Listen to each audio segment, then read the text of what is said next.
तो हेलो दोस्तों, CM classes Dhanbad में आपका स्वागत है। तो आज का जो क्लास है बहुत ही इंपॉर्टेंट होने वाला है। जैसा कि आप लोगों को पता है, ग्रुप डी का एग्जाम 17 अगस्त से आपका शिफ्ट वाइज में होने वाला है।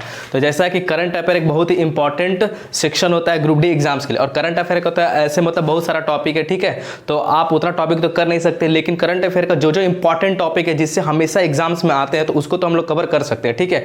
तो उसी के सीरीज में हम लोग ने स्टार्ट किया है। जैसे कि आज का जो है आपका वीडियो रहेगा, इसमें जितने भी इंपॉर्टेंट पुरस्कार है, बाकी इससे पहले भी मैंने पुरस्कार करवाया है, और जो जो इंपॉर्टेंट पुरस्कार बचे वो उसको मैंने आपको ट्रिकी वाइज से पूरा करवाऊंगा और आपको रटने की जरूरत नहीं पड़ेगी। और ये हमारा बता दो कि जो स्पीडी का बुक है ना, जिसमें देख सकते हो आप लोग, ये अन्य पुरस्कार में जैसे ज्ञानपीठ हो गया, व्यास हो गया, सरस्वती, दादा साहेब फाल्के, बिहारी मूर्ति देवी, एबल, इंदिरा गांधी, गांधी शांति पुरस्कार, राजीव सद्भावना पुरस्कार, बुकर पुरस्कार, तो ये किसी ना किसी एग्जाम्स में आपके ग्रुप डी के शिफ्ट में जरूर आएंगे ही आएंगे। तो इसको छोड़ना मतलब कि अपने पैर पर कुल्हाड़ी मारने के बराबर है। तो इसीलिए हमको कोई भी करंट अफेयर, देखिए करंट अफेयर का इंपॉर्टेंट टॉपिक तो आपको ग्रुप डी एग्जाम्स के पहले पढ़ के ही जाना ही पड़ेगा। अब बाकी जो उससे बाहर आया तो वो सबके लिए बाहर होगा, लेकिन अगर इंपॉर्टेंट टॉपिक को आपको छोड़ करके जाओगे, अगर उससे क्वेश्चन आ गया तो फिर बहुत बड़ी बेवकूफ़ी होगी। तो और इंपॉर्टेंट टॉपिक बहुत सारा है ऐसा। अगर आप ग्रुप बुक लेकर के रटने बैठो तो रटना बहुत ही मुश्किल है। तो ट्रिक से हम लोग याद करें, देखिए सबका तो ट्रिक पॉसिबल नहीं है, लेकिन 70% चीज़ों को हम लोग क्या कर सकते हैं, रिलेट करके याद कर सकते हैं, ताकि वो हमारे लिए आसान हो जाए और बार बार भूलेंगे नहीं। ऐसे क्या हो, रिलेट करके जब याद करोगे तो आपके पास एग्जाम में 4 ऑप्शन आएंगे, तो आप लोग उसको कर सकते हो। तो देखिए हमारा आज का जो है अन्य पुरस्कार के क्षेत्र में जो जो बच गया था इंपॉर्टेंट टॉपिक, और इसके बाद जो जो इंपॉर्टेंट टॉपिक सारे हम लोग करने का कोशिश करेंगे और आगे बढ़ाते। तो वीडियो को ज़्यादा से ज़्यादा शेयर करें, और जो चैनल पे नए हैं चैनल को सब्सक्राइब करें। तो पहला देखिए, हमारा पुरस्कार ज्ञानपीठ पुरस्कार साहित्य के क्षेत्र में दिया जाता है, ठीक है।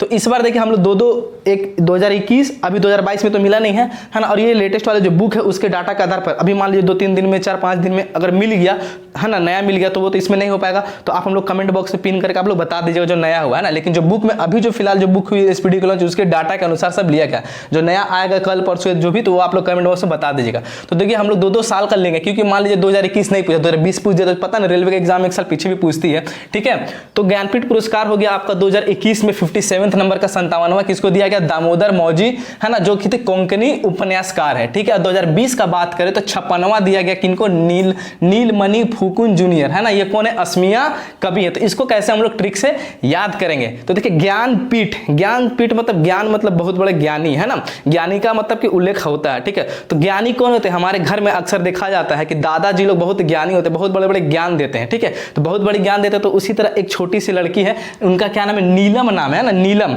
नीलम के दादा है ना, बहुत ज्ञान देते हैं। क्या देते हैं, नीलम के दादा है बहुत ही ज्यादा ज्ञान देते हैं। मान लेते हैं कि नीलम मेरे ही घर में होगी, छोटी बहन होगी, और हमारे दादा जो नीलम के दादा क्या बहुत ज्ञान देती है ना। तो इससे हो गया ज्ञानपीठ पुरस्कार किसको मिला, नीलम। नीलम से क्या हो गया, नीलमणि फुकुन जूनियर, है ना, ये हो गया। और नीलम के दादाजी ज्ञान देते हैं ना, तो दादा से दामोदर मौजी, और दादा को सबसे ऊपर रखेंगे ना, क्योंकि वो हेड ऑफ द बॉस होते हैं। तो इसलिए 2021 में दामोदर मौजी को मिला। दादा से रिलेट कर सकते हैं, कोंकणी उपन्यास करते, ये भी याद कीजिएगा कि कोंकणी उपन्यास कौन से उपन्यासकार, क्योंकि छोड़ना नहीं है, कहीं से भी क्वेश्चन टपक सकता है आपको, ठीक है। और नीलम से हो गया आपका 2020वां 56वां, है ना। दादा को सबसे ऊपर रखेंगे क्योंकि हेड होते तक 2021 में मिला, 2020 में नीलम, है ना। फुकुन जूनियर ये असमिया कवि है, ये आप लोग को याद रखना है। उसके बाद चलते हैं आपका व्यास सम्मान साहित्य के क्षेत्र में, ये भी दिया जाता है। ये भी इंपॉर्टेंट है कि साहित्य के क्षेत्र में व्यास सम्मान दिया जाता है। तो आपका 2, है ना, 2 ईयर का हम लोग याद करेंगे, इंपॉर्टेंट है। ऐसा नहीं कि आपको 2021 का करवा दे, ऐसा नहीं।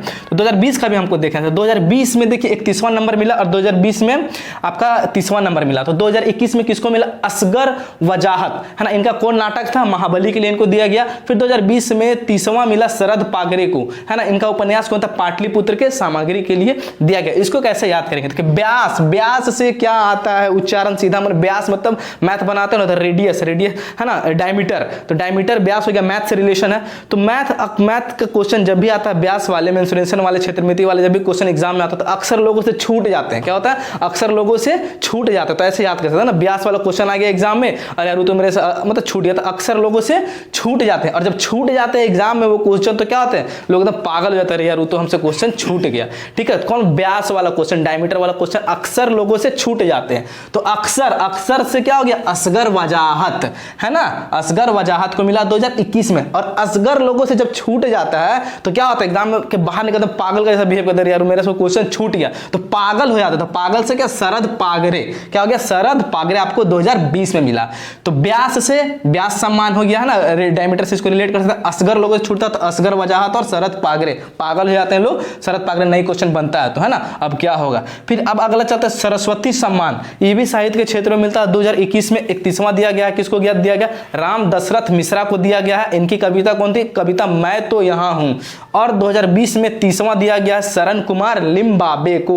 तो सरस्वती है ना, सरस्वती मतलब विद्या की देवी सरस्वती है ना, तो विद्या की देवी सरस्वती है तो उनका भगवान ही है, ठीक है। तो उसी तरह क्या है, राम दशरथ, तो दशरथ भी क्या है, भगवान का उच्चारण हो रहा है, तो सरस्वती भी भगवान है, राम भी भगवान है। अभी ग्रुप डी का एग्जाम है, तो जब तक उनके चरणों में आप लोग नहीं गिरिएगा, सरस्वती माँ के, राम भगवान के चरणों में डेली नहीं गिरोगे तो आपका एग्जाम निकलेगा नहीं निकलेगा। तो चरण में गिरना बहुत ही जरूरी है, चरणों में एकदम गिरना जरूरी है, तो चरण में गिरेंगे। तो सरस्वती किसके चरणों में गिरोगे, सरस्वती भगवान का, तो सरस्वती समान है ना चरणों में। और कौन भगवान के चरणों में गिरोगे, सरस्वती के साथ साथ राम भगवान के भी चरणों में गिरोगे, है ना। क्या चीज में, चरणों में। तो चरण से शरण कुमार को भी मिल गया, शरण कुमार लिम्बाबे को मिला आपका 2020 का 30वां शरण कुमार लिम्बाबे, है ना। तो सरस्वती सम्मान कैसे याद करेंगे, राम भगवान के चरणों में गिरना, है ना, इस तरह याद कर सकते हैं। तो राम दशरथ मिश्रा कविता मैं तो यहाँ के लिए, और शरण में गिरना है तो शरण कुमार लिम्बाबे 2020 30वां आपको मिला, इस तरह याद कर सकते हैं। अब दादा साहब फाल्के, है ना, ये फिल्म के लिए दिया गया कब, 2019 में 51वां रजनीकांत को दिया गया लेटेस्ट में, है ना। 2018 50वां किसको दिया गया, अमिताभ बच्चन। तो पता है ना आप लोगों को, फिल्म जगत का दो ही को तो बॉस है, एक रजनीकांत है और एक अमिताभ बच्चन है। तो अमिताभ बच्चन तो बहुत पुराने हमारे बॉस है, ठीक है, और रजनीकांत तो साउथ के हैं, तो उनको साउथ क्यों है, तो उनको नया लेटेस्ट में मिला है ना, तो रजनीकांत को अभी लेटेस्ट में मिला, ऐसे याद करते 2019 में। और पुराने हमारे बॉस कौन है, अमिताभ बच्चन है, उनको कब मिला, 2018 में 50वां मिला। और इससे पहले मिल चुका है आपको विनोद खन्ना के, वो भी फिल्म जगत के बॉस ही है ना। तो ऐसे याद करेंगे, अभी लेटेस्ट में किसको मिला, रजनीकांत को, और पुराने जो हमारे बॉस हैं 2018 में रजनीकांत से पहले मिल चुका है अमिताभ बच्चन को, ऐसे याद रखेंगे। दो ही तो दादा है फिल्म जगत के, तो उनको दादा साहब फाल्के पुरस्कार मिला है, ठीक है। अब बात करते हैं मूर्ति देवी पुरस्कार 2019, ये 2019 में मिला, अभी लेटेस्ट में शायद नहीं दिया हुआ बुक में। तो 2019 में किसको मिला, 33वां मिला है मूर्ति देवी पुरस्कार विश्वनाथ प्रसाद तिवारी को। इनकी आत्मकथा क्या, अस्थि और भौति, ये भी इंपॉर्टेंट हो सकता है, आ सकता है।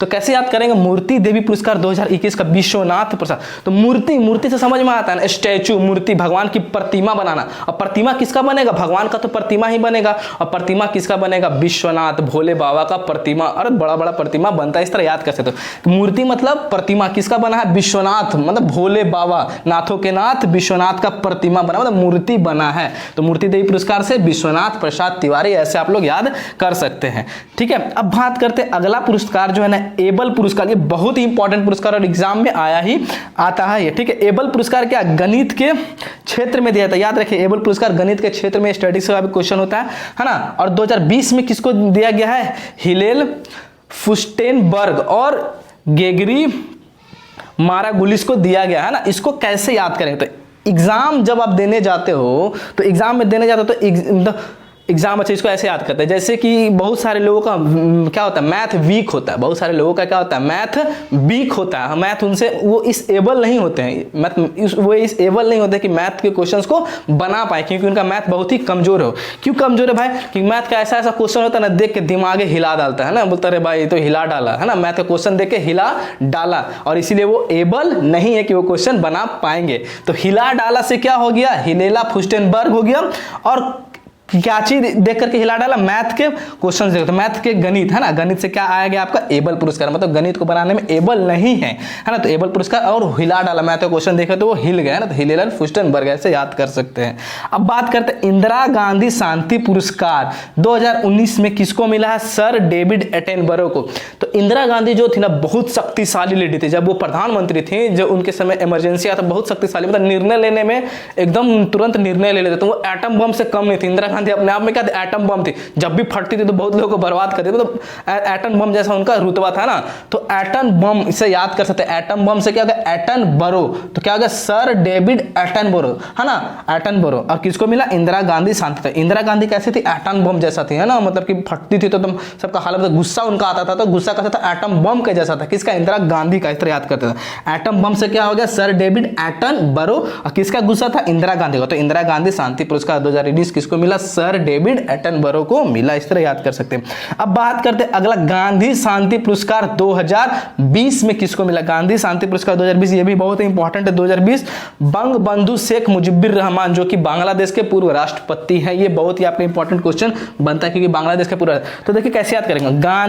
गांधी जी है ना, गांधी जी लाठी पे चलने वाले गांधी जी क्या थे? लोगों मतलब है ना, बंग बंधु, बंधु मतलब लोगों के बीच हमेशा रहते थे। बंधु मतलब लोगों के बीच हमेशा रहना वो पसंद करते थे, तो बंधु से लोग हो गया है ना। और कौन? गांधी जी लोगों के बीच रहना पसंद करते थे, तो बंग बंधु शेख मुजिबुर रहमान हो गया। बंधु से ये आपका आया। और कौन रहना पसंद करते थे? बंधु मतलब लोगों के बीच रहना पसंद करते थे, गांधी जी है ना। तो गांधी शांति पुरस्कार उनको दिया गया। किसको? बंग बंधु शेख मुजिबुर का, याद रखे, बांग्लादेश के पूर्व राष्ट्रपति। अगला पुरस्कार है आपका बुकर पुरस्कार है ना। बुकर पुरस्कार किसको मिला? साहित्य के क्षेत्र में। ये देखिए बहुत इंपॉर्टेंट है। कुछ दिन पहले मैंने एग्जाम जब दिया था तो उसी में हम लोग का आया था, ठीक है, झारखंड जेईई में क्वेश्चन पूछा था है ना। तो बुकर पुरस्कार 2021 में साहित्य के क्षेत्र में किसे दिया गया है?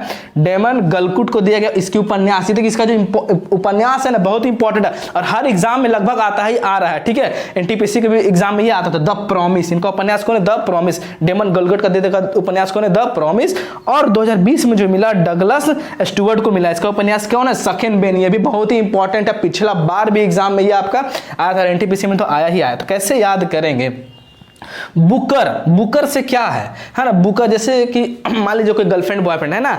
अब गर्लफ्रेंड बोले कि हमको तुम प्रॉमिस करो कि हमको मूवी दिखाने जाना है, तो बॉयफ्रेंड क्या करेगा? बुक करेगा। क्या करेगा? बुक, टिकट को बुक करेगा। तो गर्लफ्रेंड ने, बॉयफ्रेंड ने क्या बुक किया? टिकट को बुक किया। तो टिकट बुक किया से बुकर प्राइज है ना। अब क्या करना पड़ेगा? गर्लफ्रेंड बोले नहीं तुम बुक करो, प्रॉमिस ही करो। तो प्रॉमिस से क्या हो गया? इनका उपन्यास। क्या हो गया? प्रॉमिस इसका उपन्यास। और मन से प्रॉमिस करो। क्या बोली? मन से प्रॉमिस करो। ऐसे नहीं कि मतलब हवा में, तो मन से डेमन गलकुट ने मन से अपने गर्लफ्रेंड से क्या किया? प्रॉमिस से क्या किया? The promise. इनका उपन्यास बुक किया। बुक से बुकर प्राइज। इस तरह अब बुक तो बेचारा कर दिया, लेकिन पता चला बुक तो कर दिया, लेकिन उसका बहन और सखी क्या होता है? उसके पीछे पीछे चल आई, तो ओकरो तो टिकट बुक करना पड़ेगा आप। तो इसका क्या होगा? लॉस हो गया। सखी और बहन भी उसके पीछे पीछे चल आई, तो सखी बहन क्या हो गया? सखी बहन भी उसके पीछे पीछे आ गए। आप तो बुक किए तो हम लोग कौन ले जाएगा? तो सखी बहन हो गया। 2020 वाले को जो मिला था उनका उपन्यास था सखी बहन, और किसको मिला था? डगलस स्टुअर्ट को मिला था। इस तरह आप लोग याद कर सकते हो है ना। तो ये था, और ये बहुत ही इंपॉर्टेंट है आपको। अगर आप ऐसे याद करने बैठे हो थोड़ा सा दिक्कत होगा, मतलब भूल जाओगे। तो अब एक बार क्या होगा, चीजों को रिलेट देखो। करंट अफेयर का टॉपिक ऐसा चीज है ना, आप सब चीज याद नहीं कर सकते और याद रहेगा भी नहीं, रट के याद नहीं कर सकते हो ना। तो कुछ चीजों 70% को तो हम रिलेट करके याद कर सकते हैं। तो उस तरह करोगे तो आपके लिए बहुत ही आसान हो जाएगा और आपके लिए समय बचेगा। और बाकी जो आपका टॉपिक है, जो वीक पोर्शन है, उस पर आप लोग काम करोगे। तो वीडियो को अगर अच्छा लगा तो ज्यादा से ज्यादा लाइक, शेयर और सब्सक्राइब जरूर करें। ठीक, धन्यवाद।